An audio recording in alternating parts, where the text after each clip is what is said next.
শাবনূর আপার কথা শুনলাম, কিন্তু বাকি নায়িকারা তোমাকে কিভাবে গ্রহণ করেছিল? শাবনূর আপু ছাড়া মৌসুমী আপুর সাথে আমি কাজ করেছি একই সিনেমাতে। ময়ূরের সাথে আমি কাজ করেছি, মুনমুন ছাড়া। পপির সাথে কাজ করেছি সহশিল্পী হিসেবে। বাকি আরও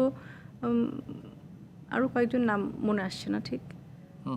এরকম ছিল, কিন্তু ওই সময়টা একটু আমাকে ধৈর্য ধরে স্যাক্রিফাইস করতে হয়েছিল, বিকজ ওদের ক্যারেক্টারটা একটু বড় ছিল, মানে ভরপুর আর্টিস্ট।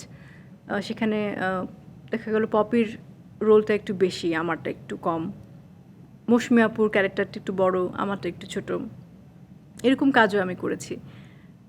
ওই সময় ময়ূরের কিছু দেখা গেলো ওর 3টা গান আমরা কিন্তু ইয়ে করতাম, মানে কাউন্ট করতাম সিনেমাতে গান কার কয়টা কি আছে। দেখা গেলো ওই সিনেমাতে আমার একটা গান, ময়ূরীর হয়তো বা 2টা গান বা কিছু। তো এরকম আরও অনেক শিল্পী আছে। তখন কিন্তু তুমি আপসেট হয়ে যেত? আপসেট হতাম কি, তখন আমার কাজ দরকার।